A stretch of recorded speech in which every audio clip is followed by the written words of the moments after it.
1968।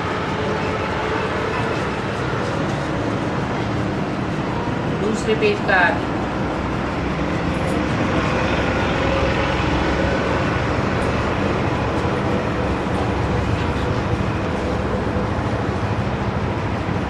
भक्त बुलाते हैं कि हम पतितों को आकर के पावन बनाओ, लिबरेट करो। तो बाप कहते हैं अभी पवित्र बनो। बाप जिस भाषा में समझाते हैं उसी भाषा में कल्प कल्प समझावेंगे। जो इनकी भाषा होगी उस भाषा में ही समझावेंगे। इनकी मन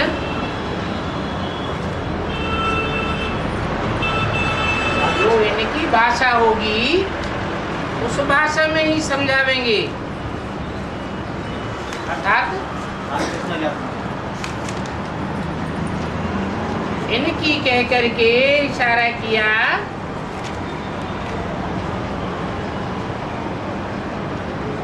माला में जो आदि के मणके हैं, दाईं ओर और बाईं ओर, उनकी बात बताइए। ये मेरे सबसे नजदीक हैं। कौन?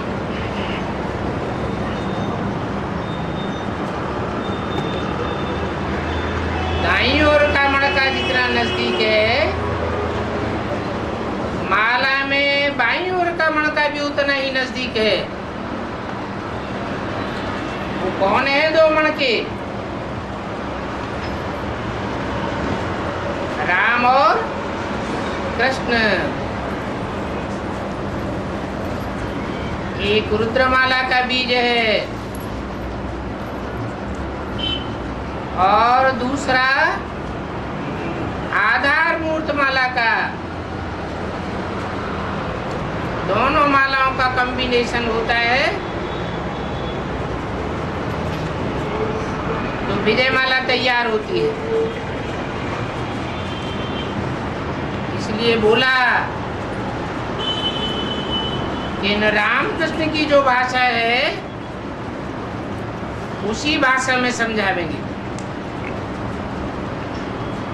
वैसे भी आजकल हिंदी भाषा बहुत चलती है। कहाँ?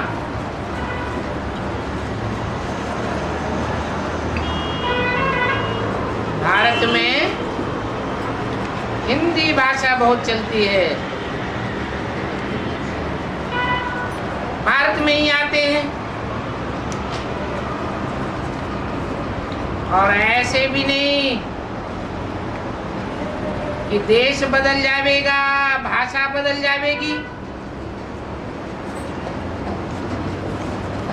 जैसा देश वैसी भाषा। तो भाषा बदल नहीं सकती है। और संस्कृति आदि भाषा कोई देवताओं की नहीं है।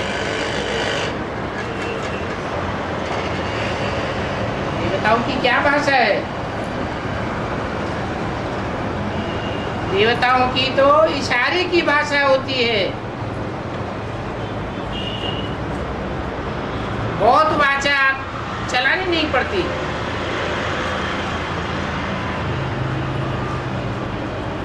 और हिंदुओं की भाषा भी संस्कृत नहीं है।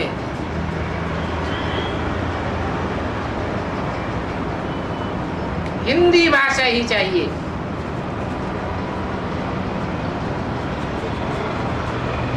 क्योंकि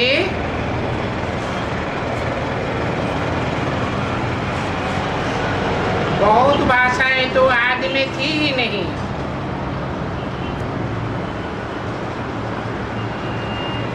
फिर संस्कृत को ही क्यों उठाते हैं?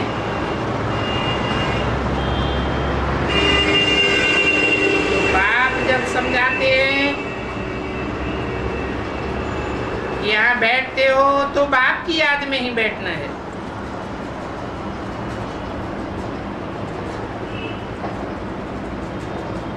की भाषा में ही सोचना है और कोई भी बातों में तुम मत जाओ।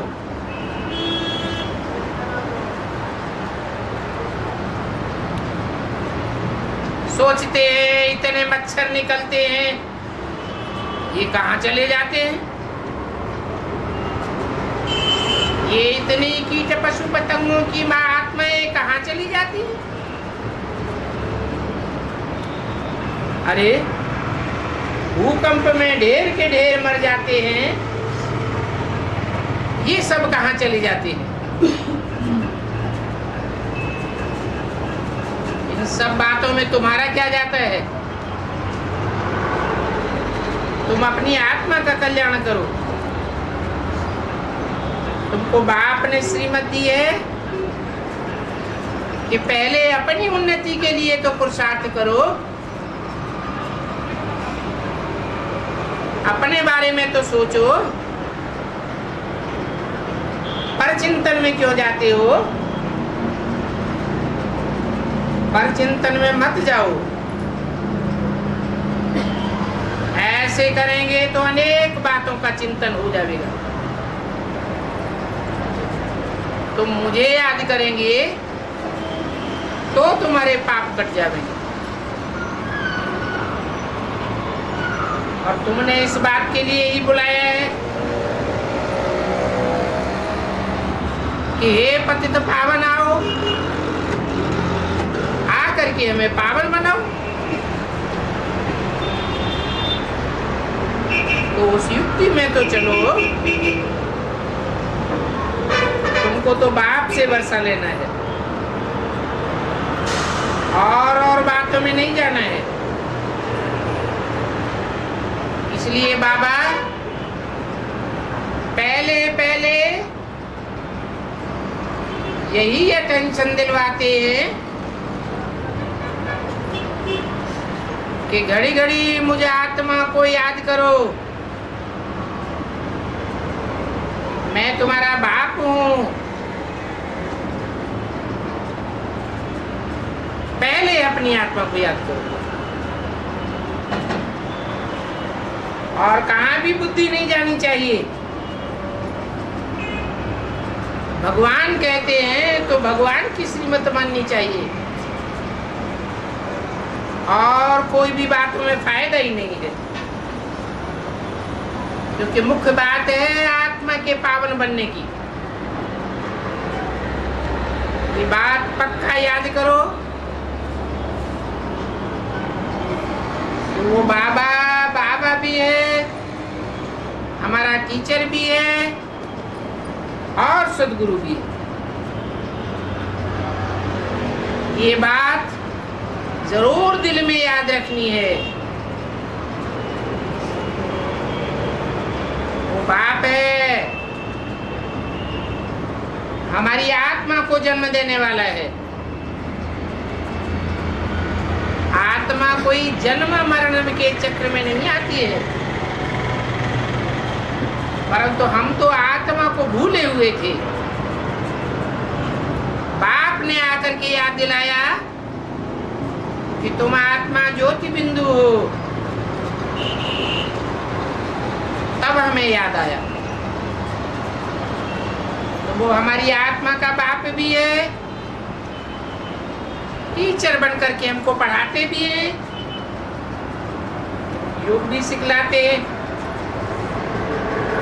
तो जब टीचर पढ़ाते हैं तो बुद्धि का योग टीचर में चला जाना चाहिए। स्टूडेंट का बुद्धि योग टीचर की पढ़ाई में भी जाता है और टीचर में भी जाता है। और ये बाप भी कहते हैं कि अभी तुम बाप के तो बन ही गए, बच्चे तो बन ही गए। बच्चे न बने होते तो यहाँ आकर के बैठते भी क्यों? और टीचर से पढ़ रहे हो तो कहाँ भी रहते बाप के तो हो ही। फिर पढ़ाई में अटेंशन देनी चाहिए। क्योंकि जानते हो कि जितना हम शिव बाबा को याद करेंगे उतने हमारे विक्रम विनाश होते जाएंगे और तुम सतो प्रधान बनते जाओगे। ये भी जानते हो, ये नॉलेज और कोई तो दे ही नहीं सकता। क्यों नहीं दे सकता? क्योंकि और जो भी आत्माएं हैं वो जन्म मरण के चक्र में आते आते देह के सुख भोगते भोगते देह अपन को समझ बैठी है। देह समझने के कारण बुद्धि तमो प्रधान होती जाती है। पांच जन्मों की सारी बातें याद नहीं रह सकती। अभी मनुष्य घोर अंधेरे में आ गए हैं। तो देखो बाप के ज्ञान में कितनी ताकत है। ये ताकत कहां से मिलती है? कहां से मिलती है? शक्ति कहां से आती है? अरे रोशनी कहां से आती है? रोशनी सूर्य से आती है। तो ये भी ज्ञान सूर्य है। बाप से इतनी ताकत तुमको मिलती है, इतनी रोशनी मिलती है जिससे तुम पावन बन जाते हो। और ये भी जानते हो कि ये पढ़ाई बहुत सहज है।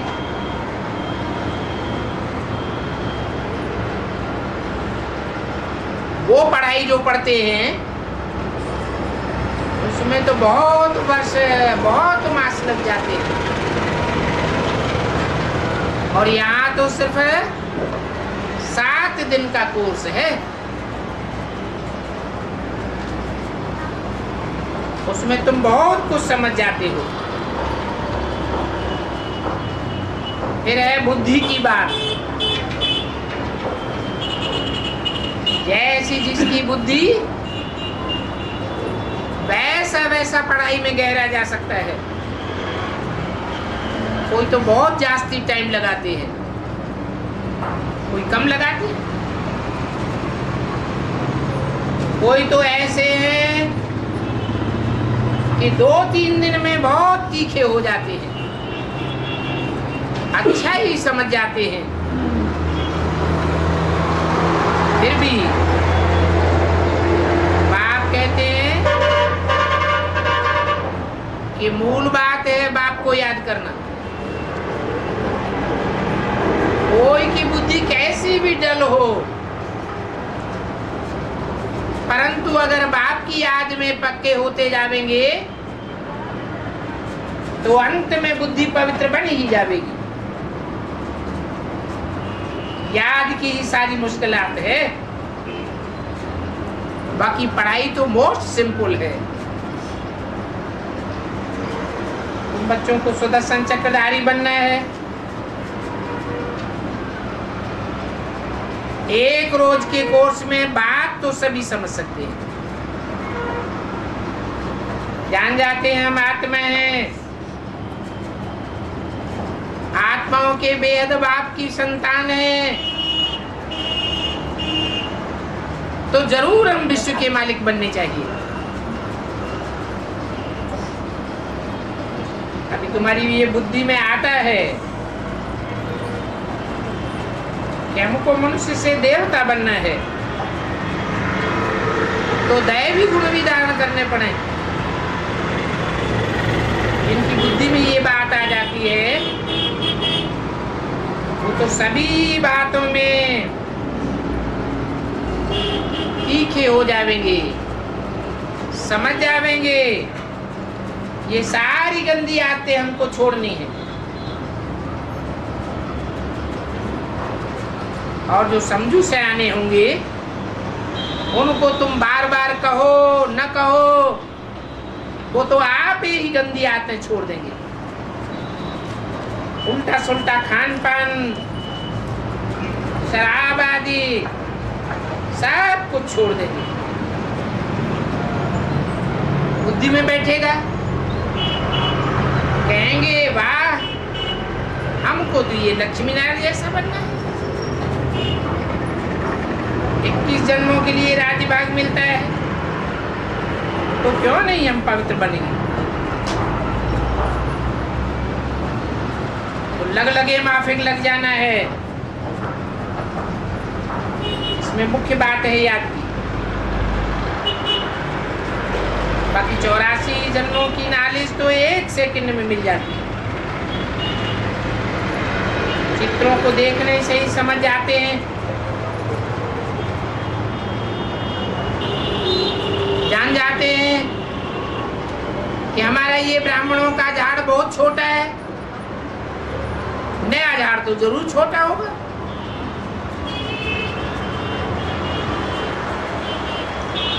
अभी इस दुनिया का झाड़ तो कितना बड़ा हो गया है,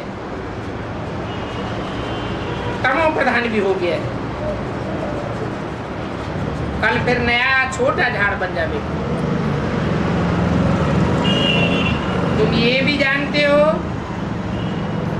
कि ये ज्ञान और कब और कहां भी मिल नहीं सकता है। ये बेहद की पढ़ाई है। पहले शिक्षा मिलती है कि बाप को याद करो, इसी बात पर निश्चय करो कि बाप हमको पढ़ाते हैं। भगवान वाच, मैं ही तुमको राजयोग सिखलाता हूं। ऐसी बात और कोई भी मनुष्य कह नहीं सकता। वेद का टीचर पढ़ाते हैं तो जरूर टीचर को याद करें। वेद का बाप भी है, बाप हमको स्वर्ग का मालिक बनाते हैं, परंतु मालिक बनने से पहले समस्या है कि हमारी आत्मा पावन कैसे बने। और ये बात कोई भी बता नहीं सकता। भले कोई भी अपनों को कितना भी शिवो हम कहे, ब्रह्मास्मि कहे,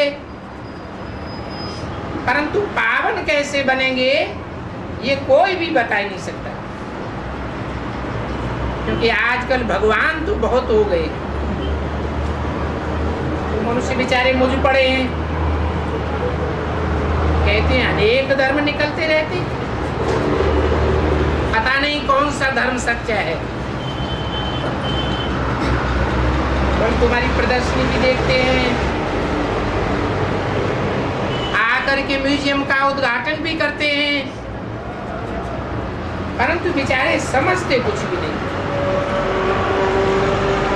तुम तो जानते हो कि वास्तव में उद्घाटन तो हो ही गया।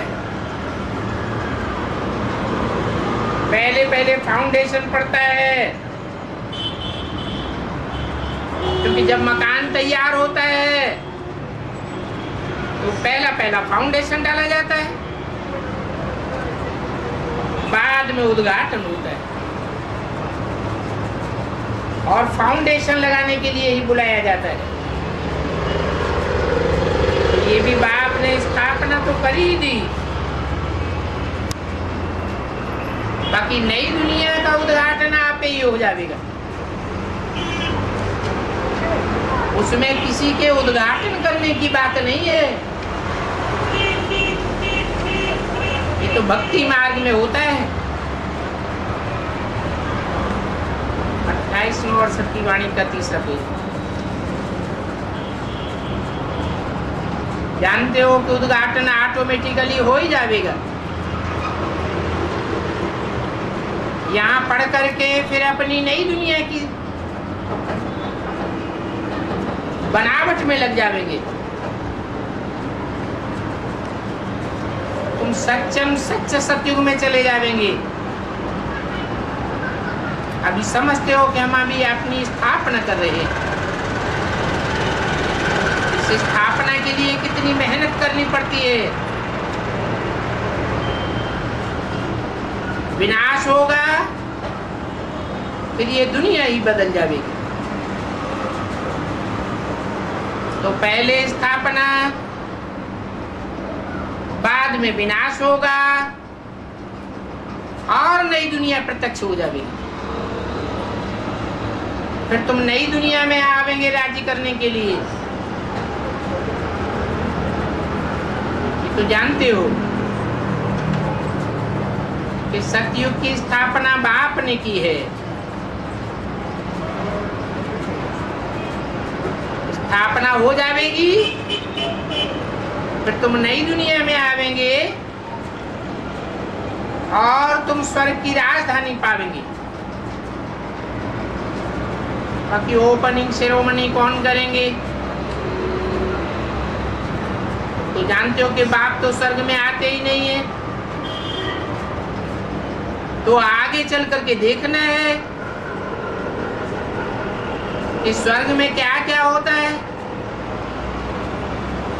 पिछाड़ी में क्या क्या होता है। आगे चल करके तुम सब समझते जाओगे। अभी तो बहुत टाइम पड़ा हुआ है।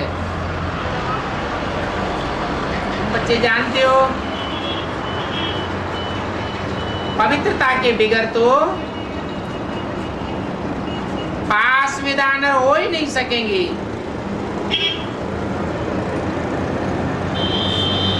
और कोई भी स्वर्ग में घुस भी नहीं सकेंगे। पहले पवित्र जरूर बनना पड़े।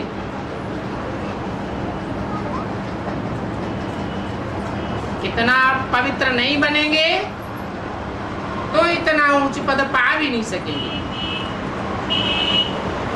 इसलिए बाप कहते हैं कि पवित्र बनने का खूब पुरुषार्थ करो। जितना जितना आत्मा पवित्र बनती जाएगी उतना उतना हल्कापन आता जाएगा। धंधा आदि भी भल करो, परंतु जास्ती धंधे का क्या करेंगे? जास्ती पैसे कमा करके भी क्या करेंगे? आपने तो बता ही दिया। किसकी दबी रही धूल में किसकी राजा खाए, किसकी ले गए चोटा किसकी आग जलाए। फालतू पैसा कमा करके भी क्या करेंगे? खा तो सकेंगे नहीं। कोई समझते हैं कि हमारे पोत्रे पुत्र आदि खावेंगे। अरे कोई बचेंगे ही नहीं तो खावेंगे कहां से? सब मिट्टी में मिल जाएगा। इसलिए 8 वर्ष का स्टॉक रखो। युक्ति से। सन की वाणी है 68 और 8 इतना हुआ। 76 में सब मिट्टी में मिल गया क्या है? नहीं मिला है? मिट्टी में नहीं मिला, बच गया। इसकी बात हो रही है, दुनिया वालों की बात हो रही है या ब्राह्मणों की बात हो रही है? ब्राह्मणों की दुनिया की बात हो रही है। तुम्हारा लक्ष्य है नर से नारायण बनना। 8 वर्ष में अगर ये लक्ष्य प्राप्त नहीं किया तो सब मिट्टी में मिल गया। जो भी ब्राह्मण थे जिन्होंने अपना तन मन धन स्वाहा किया वो मिट्टी में नहीं मिला, उसका उजूरा तो मिलेगा। लेकिन जिन ब्राह्मणों ने पदमान मर्तबा कमाने में अपना टाइम लगाया बाप को तो प्रत्यक्ष नहीं कर सके। उनका सारा पुरुषार्थ मिट्टी में मिल गया। अभी भी कहते हैं कि हमने बाप को प्रत्यक्ष करने का बीड़ा उठाया था, लेकिन हम बाप को प्रत्यक्ष नहीं कर सके। बाप की प्रत्यक्षता तो दूर, सृष्टि रूपी रंगमंच पर हम कौन से ग्रुप में विशेष में रह करके पार्ट बजावेंगे, इस धर्म विशेष में पार्ट बजावेंगे,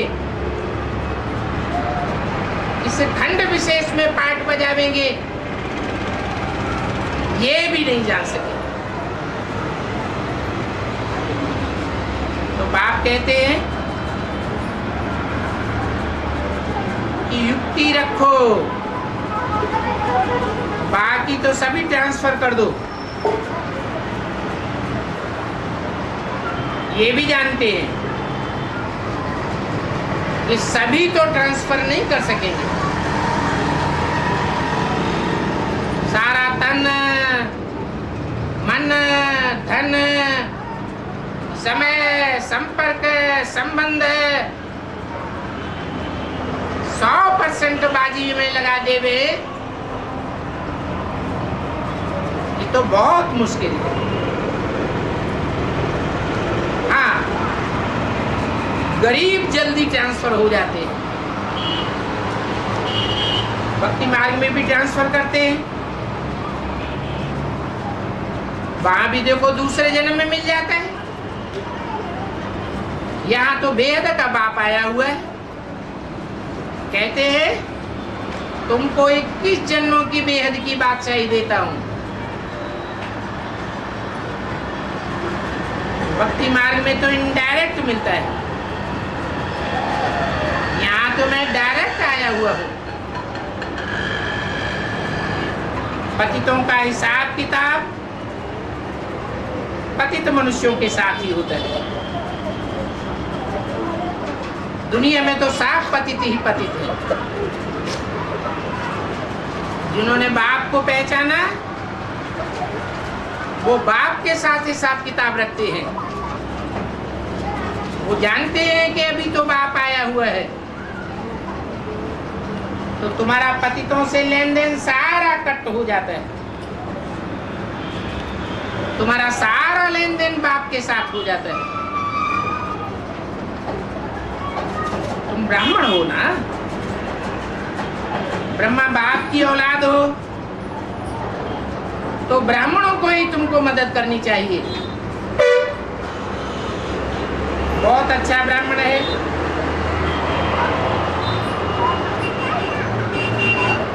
ईश्वरीय सेवा में लगा रहता है, तो तुम भले उनको मदद करो। जो खुद सर्विस करते हैं उनको तो मदद की दरकार ही नहीं है। दरकार उनको है जो पक्के पुरुषार्थ ही नहीं है। यहाँ गरीब साहूकार आदि सब आ जाते हैं। बाकी ये तो जानते हो कि जो मल्टी मिलियनायर से हैं वो तो बहुत ही मुश्किल से आवेंगे, मुश्किल से आवेंगे। आवेंगे तो कि नहीं आवेंगे? आवेंगे, परंतु अंत में आवेंगे। फिर प्राप्ति क्या कर सकेंगे? पुरुषार्थ का टाइम ही नहीं रहेगा। तो बाप कहते हैं मैं गरीब निवाज हूं, गरीबों को ही विश्व की बादशाही देता हूं। विश्व की बादशाही पाने वाले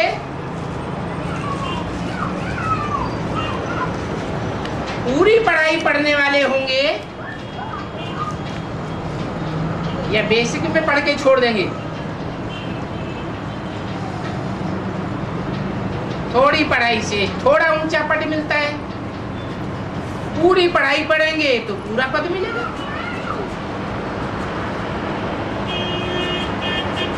ये भी बताते हैं कि भारत ही गरीब खंड है और खंड तो बाद में आए हैं, इतने तमो प्रधान नहीं बनते हैं। बाप कहते हैं मैं भारत खंड में ही आता हूं, तमो प्रधान दुनिया में आता हूं, बंदरों की महफिल में आता हूं, पतित तन में आता हूं।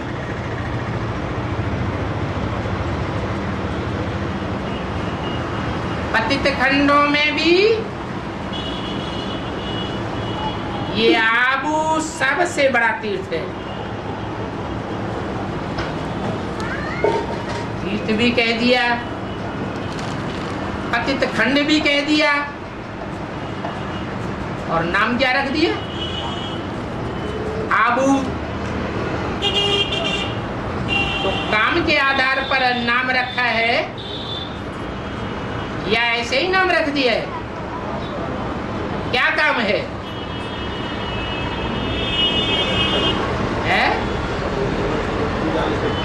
दुनिया की जितनी भी बड़े से बड़ी बदबू छोड़ने वाली आत्माएं हैं, विचार से बदबू आती है, पतित आत्माओं का पहाड़ आकर के यहाँ इकट्ठा हो जाता है। इसलिए नाम रखा है आबू। तीर्थ नाम क्यों दे दिया? तीर माने किनारा, था माने स्थान।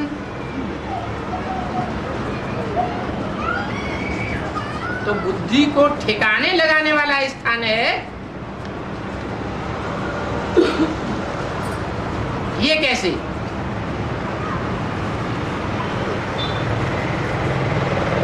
जहां भी विचार होगा,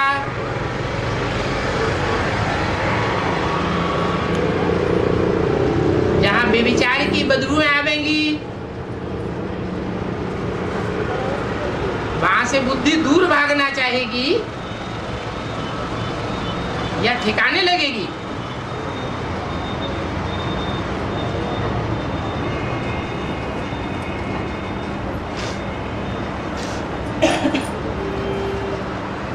पवित्रता ज्यादा खींचते हैं या पवित्रता ज्यादा खींचती है?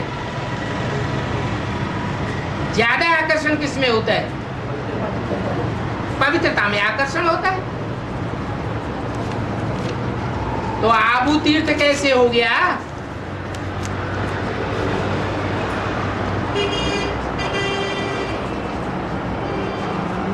क्योंकि भगवान आते हैं। ये भगवान की ही सिफ्त है क्या कि पतित देश में आते हैं, पतित तन में आते हैं, पतित खंड में आते हैं, फिर भी पतितों के संग का रंग उनको नहीं लगता है। इसलिए सारी दुनिया भगवान को याद करती है। सारी दुनिया के मनुष्य मात्र को संग का रंग लगता है। एक भगवान ही है जिसको संग का रंग नहीं लगता है। तो तुम जानते हो कि मैं पतित खंड में आता हूं। मेरे आने के कारण ही ये पतित खंड, पतित तन मुकर्रर रूप से तीर्थ बन जाता है, जहां बाप आकर के सारे विश्व की सदगति करते हैं और आकर के मुक्ति का वर्षा देते हैं। ये बात किसी की भी बुद्धि में नहीं होगी ये आबू दुनिया का सबसे बड़े से बड़ा तीर्थ है।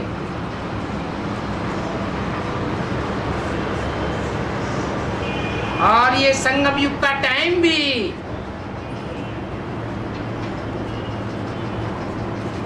सबसे बड़ा कल्याणकारी समय है। इस पुरुषोत्तम संगम पर ही बाप आकर के सबकी सदगति करते हैं।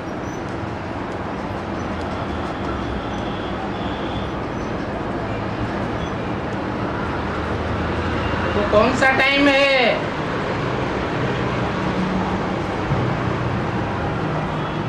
जब सर्व की सदगति का काम शुरू होता है।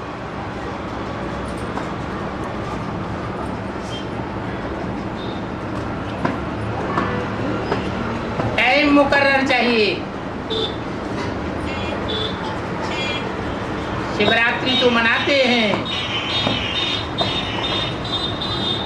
परंतु शिवरात्रि का जन्मोत्सव नहीं मनाते हैं। कह देते हैं महाशिवरात्रि। रामकृष्ण का जन्मोत्सव मनावेंगे, उसमें भी कृष्ण की रात्रि मनावेंगे, 9 देवियों की रात्रि मनावेंगे। राम का जन्म दोपहर के 12 बजे दिखाते हैं।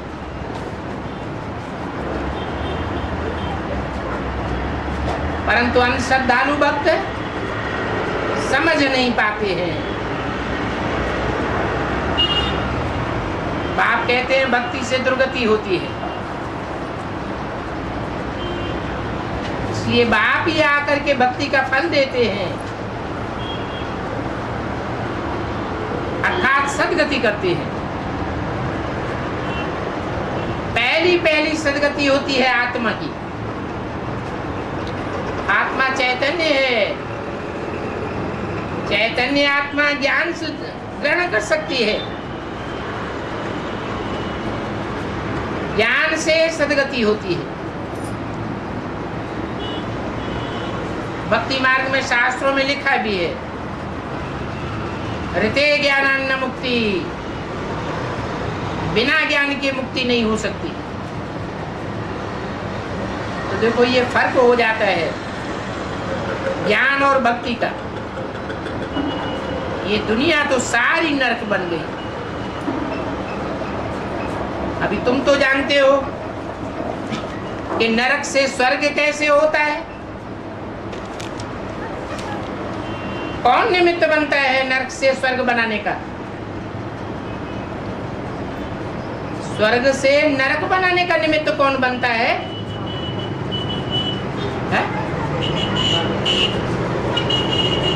नाम ही है नरक। का माने करना, नर माने मनुष्य। मनुष्य ने जो कुछ किया अपनी मनमत पर, मनुष्य मत पर, उससे नरक बन गया। और उसके उल्टा है स्वर्ग। 2 शब्द हैं, स्व और ग। ग माने गया, स्व माने स्वयं स्थिति। तो जिन्होंने स्वयं स्थिति को धारण किया वो स्वर्ग में गए, या जितना जितना नंबरवार धारण किया उतना स्वर्ग में गए। बाप कहते हैं मैं आता हूं तो सर्व की सदगति करता हूं। अर्थात एक भी मनुष्य आत्मा ऐसी नहीं बचती जिसकी कुछ न कुछ सदगति न होती हो।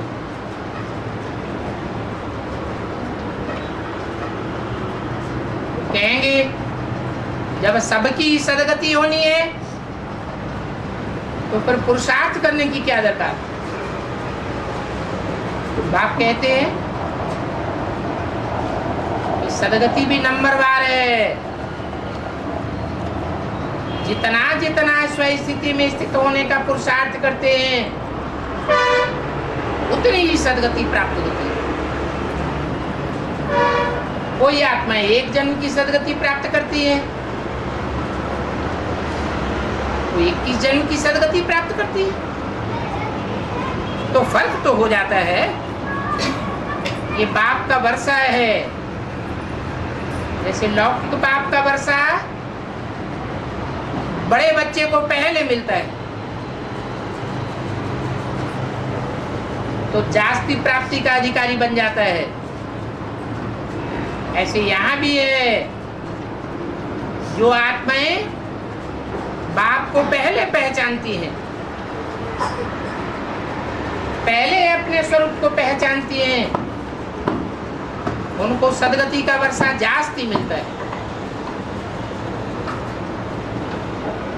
अभी नरक और सरक को तुम जान गए, स्वर्ग कैसे होता है और नरक कैसे होता है।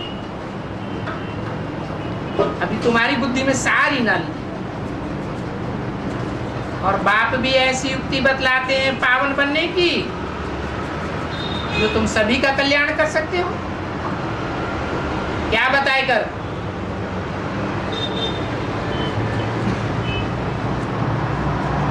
कि अपनी स्वस्थिति में टिको, तुम आत्मा हो, आत्माओं के बाप को याद करो तो तुम स्वर्ग में चले जाओगे।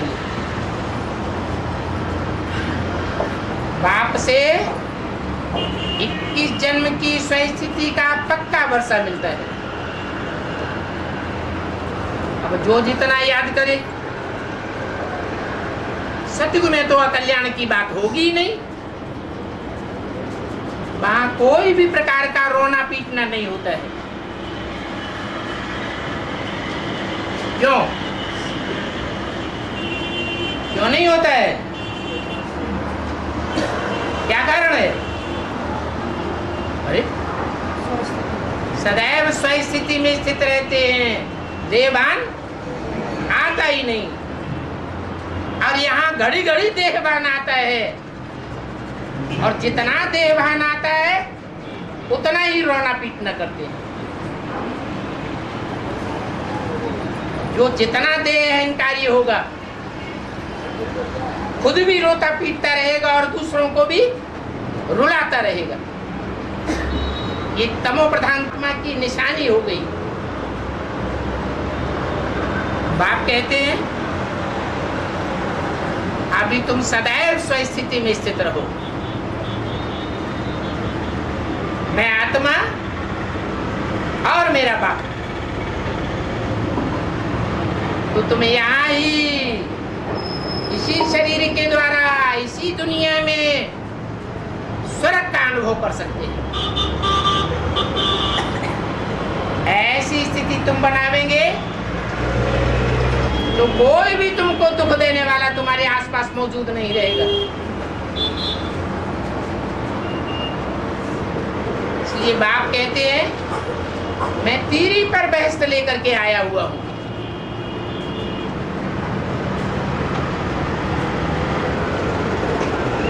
एक हाथ में स्वर्ग का बोला और पांव में नरक को गोला, कृष्ण को चित्र बनाया हुआ है। बाप भी कहते हैं एक हाथ में दो और दूसरे हाथ से लो। मैं तुम्हें स्वर्ग की बादशाही देने आया हूं। तो अभी जो बाप की महिमा है, ज्ञान का सागर है, सुख का सागर है, ये महिमा तुम्हारी भी है जो बाप की महिमा है। तुम भी आनंद के सागर बन सकते हो, प्रेम के सागर, सुख के सागर बन सकते हो। वहां तो सात सात सागर दिखाई दिए हैं, वो तो जड़ सागर है। वो भी बहुतों को सुख देने वाले हैं।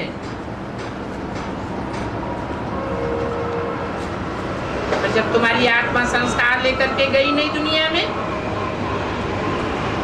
तो वहां तुम्हारी सारी महिमा बदल जाती है। फिर तुमको कहा जाएगा सर्वगुण संपन्न, 16 कला संपूर्ण, संपूर्ण हिंसक मर्यादा पुरुषोत्तम। अभी तो तुम अनुभव करते हो कि हम हेल में बैठे हैं। इसको कहा जाता है कांटों का जंगल। जंगल में कांटे ही कांटे लगते रहते हैं। ये बुद्धरूपी पांव है। अगर देह अभिमानी बुद्धि है तो चारों ओर कांटे ही कांटे नजर आवेंगे। बाप को तो बागवान खिवैया कहा जाता है। बाग फूलों के बगीचे को कहा जाता है। कांटों का जंगल कहा जाता है। वो बागवान भी है, खिवैया भी है। भक्ति मार्ग में कहते हैं नैया हमारी पार लगाओ। तो ये तुम्हारी आत्मा की नैया है क्या? आत्मा की नवैया क्या है? ये शरीर आत्मा की नवैया है। अभी नवैया मझधार में पड़ी हुई है, बहुत दुखी हैं, आत्माएं पुकारती हैं।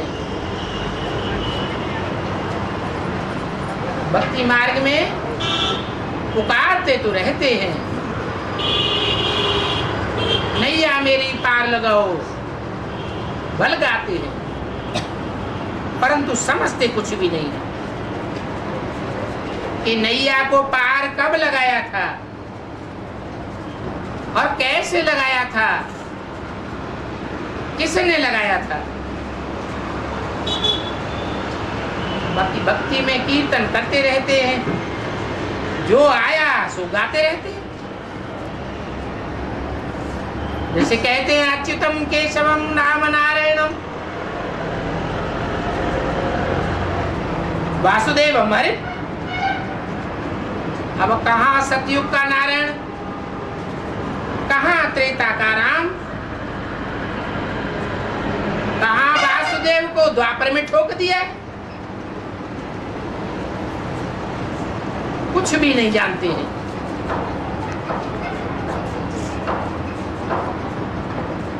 ये एक ही पाटधारी के नाम है। कितना अगड़म बगड़म बैठ समझ लेती हैं, अर्थ कुछ भी नहीं। जो आया सो महिमा करते रहते।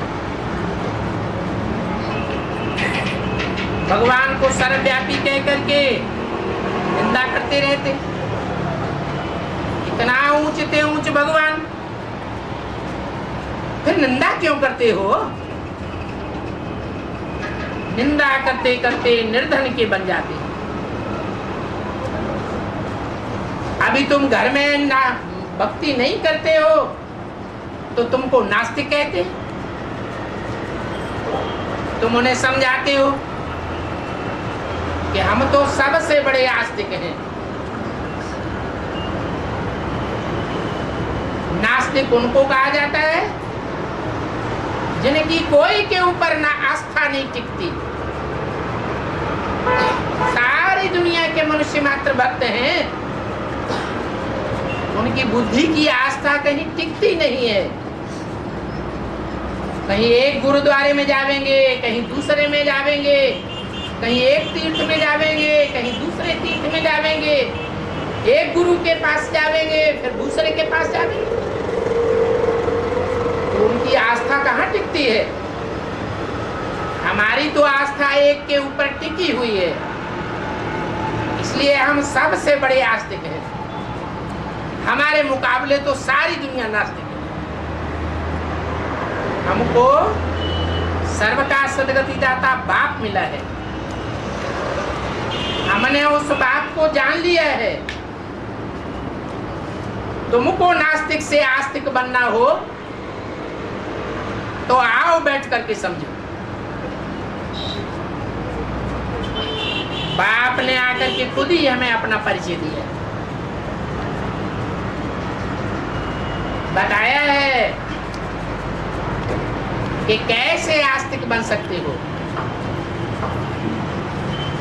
बाप खुद ही आकर के अपना परिचय देते हैं। तुम बच्चे भक्ति नहीं करते हो तो दुनिया वाले कितना तुमको तंग करते हैं। वो तंग करने वालों की मेजॉरिटी है और तुम्हारी माइनॉरिटी है। जब तुम बच्चों की मेजॉरिटी हो जाएगी तब उन्हों को भी तुम्हारी तरफ कशिश होने लगेगी, उनकी बुद्धि का भी ताला खुलता जाएगा। इसलिए बाप कहते हैं सबको तेजी से संदेश देते रहो। कुछ देखते हैं बाप के पास प्रॉपर्टी है, उस प्रॉपर्टी में हमारा भी हिस्सा लगता है, परंतु बाप कहते हैं कि हम देंगे तब जब तुम औरों का कुसंग छोड़ेंगे। यहाँ भी वेद का बाप यही बात कहते हैं। भक्ति मुर्दाबाद, ज्ञान जिंदाबाद। तुम्हारे पास प्रॉपर्टी होगी तो तुम्हारे काम में आ जाएगी। ये बेहद की प्रॉपर्टी है। इस बेहद की प्रॉपर्टी को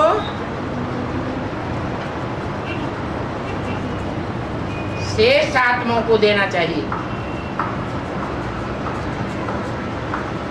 युक्ति से सेंटर्स खोलते जाओ, जहां बहुतों का कल्याण करने के लिए बाप आकर के परिचय देवे। बेचारे बहुत दुखी हैं, भले कोई कितने भी साहूकार हैं, परंतु उनके हाथ में कुछ भी नहीं है। जानते हो, सब खलास हो जाएंगे। जहां बैठे हैं वहां के वहां ही बैठे बैठे खत्म हो जाएंगे। ये तो तुम जानते हो कि अपनी अपनी जन्मभूमि सबको अच्छी लगती है, अपनी जन्मभूमि को सब मान भी देते हैं, रिगार्ड देते हैं।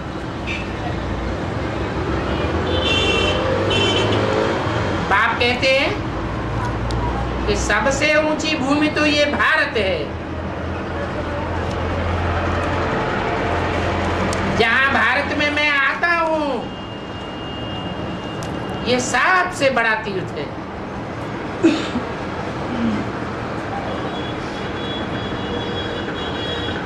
28/9/68 की वाणी का चौथा पेज। तुम बच्चे भी सारे विश्व की सदगति करते हो तो जानते हो ये सबसे बड़ा तीर्थ है।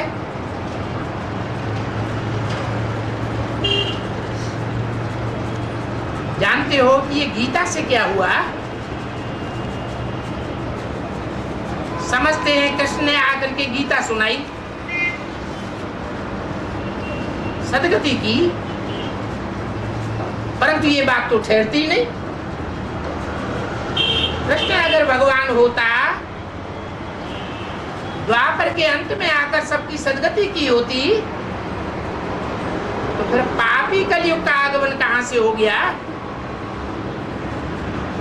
तो अभी तुमको ये बातें बैठ करके बतानी है। आबू सबसे बड़ा तीर्थ है और आबू पर्वत पर भी ये दिलवाला मंदिर बना हुआ है, जहां तपस्या में बैठे हुए हैं। ये तुम्हारी तपस्या की यादगार है। वो भक्त लोग तो आदिदेव को आखिरी तीर्थंकर महावीर समझ बैठे, परंतु उनको ऐसा किसने बनाया? तो जानते हो शिव बाबा ने बनाया। वो भक्त तो शिव बाबा को जानते ही नहीं है, तो तुम बच्चे समझा सकते हो ये दिलवाला मंदिर किसका यादगार है? ये वो भूमि है जहां ब्राह्मणों ने बैठ करके तपस्या की है।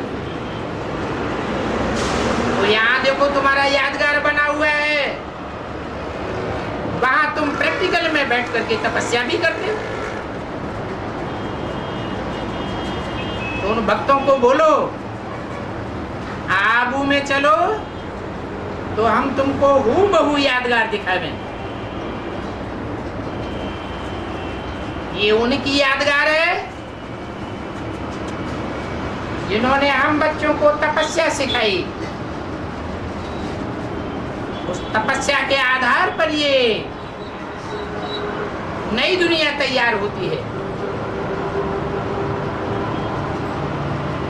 इसका नाम ही है हेवन। क्या नाम है? एक नाम बताया स्वर्ग, अंग्रेजी में नाम बताया हेवन। हेवन का अर्थ क्या हुआ? क्या है?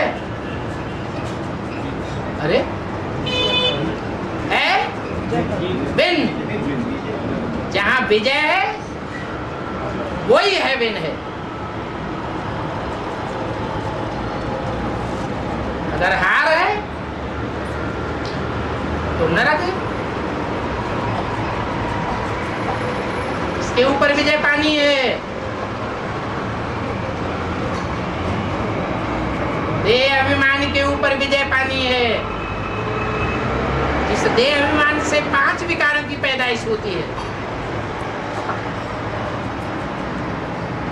ये 5 विकारों को जीत लिया तो इसी दुनिया में हेवन स्थापन हो जाता है। ये जीतने का काम भारत में होता है, दूसरे देशों में, दूसरे धर्मखंडों में नहीं होता है।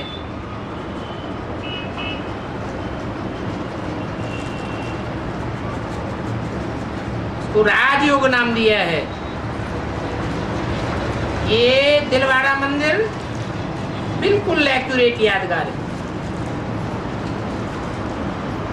यादगार में दिखावेंगे तो जरूर छोटा।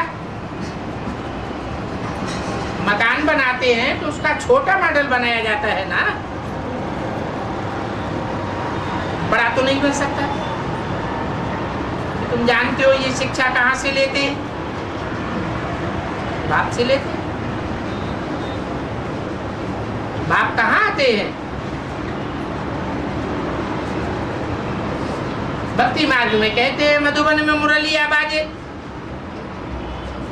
तो वास्तव में मधुबन इनको कहा जाता है। भक्ति मार्ग में तो मधुबन की बहुत यात्रा करते रहते हैं, परंतु सबसे ऊंची यात्रा ये है, ये तुम्हारी बेहद की यात्रा है। तुमको पूरी समझ आ गई है। ये दिलवाड़ा मंदिर एक्यूरेट यादगार है। भारत का प्राचीन राजयोग किसने सिखाया? ये बात तुम अच्छी रीत किसी को भी बता सकते हो। आबू की महिमा तुम बच्चे बहुत अच्छी कोई को सुना सकते हो, क्योंकि तुम्हारा प्रैक्टिकल किया हुआ है। तो यहाँ तुम्हारा बहुत अच्छा म्यूजियम बनना चाहिए। अभी ये कोशिश हो रही है कि तुम्हारा चैतन्य म्यूजियम स्थापन हो जावे। तुम बच्चे जानते हो हम स्थापना कर रहे हैं। इनका यादगार भक्ति मार्ग में बना हुआ है।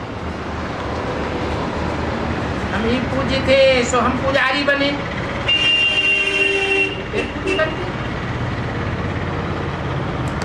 हम सो पूज्य सूर्यवंशी चंद्रवंशी थे, फिर बाद में वैश्यवंशी शूद्रवंशी बने। अभी हम ब्राह्मण हैं। भक्ति मार्ग में विराट रूप भी दिखाते हैं, परंतु उस विराट रूप में शिव बाबा का नहीं दिखाते हैं। किसका दिखाते हैं? है? भक्ति मार्ग का विराट रूप का चित्र नहीं देखा? किसका दिखाते हैं? विष्णु का दिखाते हैं। तो ये बातें तुम्हारी बुद्धि में आनी चाहिए। शिव जयंती मनाते, शिवरात्रि का अर्थ समझते नहीं, कहते हैं महाशिवरात्रि, इससे बड़ी और कोई रात्रि होती ही नहीं है।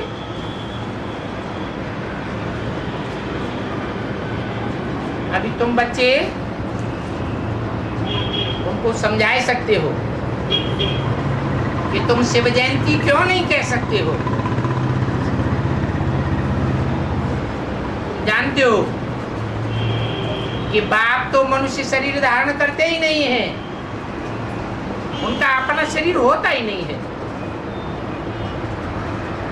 हाँ, बाप कहते हैं मैं कल्प कल्प संगम युग में आता हूं, जबकि भक्ति का घोर अंधियारा हो जाता है। कितनी ग्लानिंग करते हैं। अभी तुम कहेंगे बरोबर आसुरी मत पर हमने अपने मोस्ट बिलवड बाप को कच्छ अवतार, मत्स्य अवतार, 12 अवतार कह दिया। अभी तो कुत्ते बिल्ले सब में ठोंक दिया। उसको कहा जाता है 100% इंसॉल्वेंट, कौड़ी तुल्य। 100% सॉल्वेंट हीरे तुल्य बनते हो। हीरे जैसा अमूल्य जीवन अभी तुम प्राप्त कर रहे हो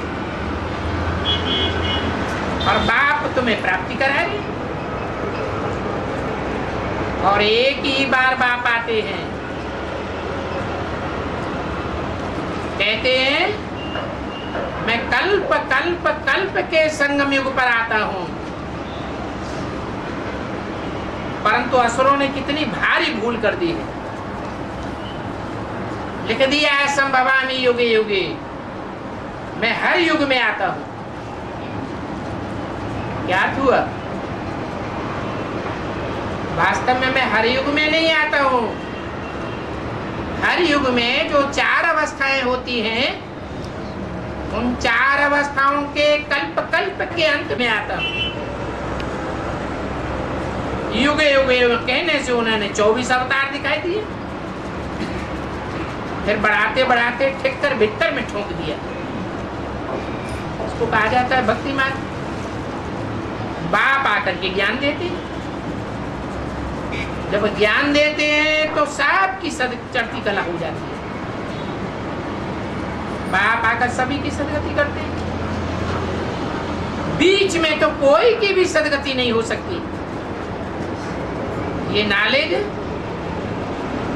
बहुत लोग धारण नहीं कर सकते। नंबरवार धारण करते हैं। अच्छा, अपन को आत्मा समझ बाप को याद करो तो तुम भी पावन बन जावे। भक्ति मार्ग में तो कृष्णपुरी में जाने के लिए कितनी मेहनत करते हैं, व्रत रखते हैं, कितने नियम रखते हैं, निर्जल रहते हैं, कितनी तकलीफें सहन करते हैं। यहाँ तो कोई भी तकलीफ की बात नहीं। पढ़ाई है, पढ़ाई से तुम कंसपुरी से कृष्णपुरी में जाते हो। सभी बच्चे जानते हैं शिव राजयोग की पढ़ाई से हम नई दुनिया के मालिक बन रहे, और नई दुनिया का मालिक सिवाय बाप के और कोई बना ही नहीं सकता। ये राजयोग की पढ़ाई कोई पढ़ा ही नहीं सके। इस पढ़ाई पढ़ाई से आप कोई राजा नहीं बना है, न ये पढ़ाई कोई ने पढ़ाई है। ये बाप ही आकर के संगम युग में पढ़ाई पढ़ाते हैं। वो दान पुण्य आदि करते हैं, उससे तो अल्पकाल के राजा बनते हैं, एक जन्म की राजा ही पा जाएंगे। यहाँ तो बाप राजयोग से 21 जन्म के लिए प्राप्ति कराते। तो ऐसी पढ़ाई कोई सिखला ही नहीं सकता। अभी तुम विश्व के मालिक बन जाते हो। अच्छा, मीठे मीठे रूहानी बच्चों को रूहानी बाप दादा का याद प्यार गुड मॉर्निंग। रूहानी बच्चों को रूहानी बाप का नमस्ते।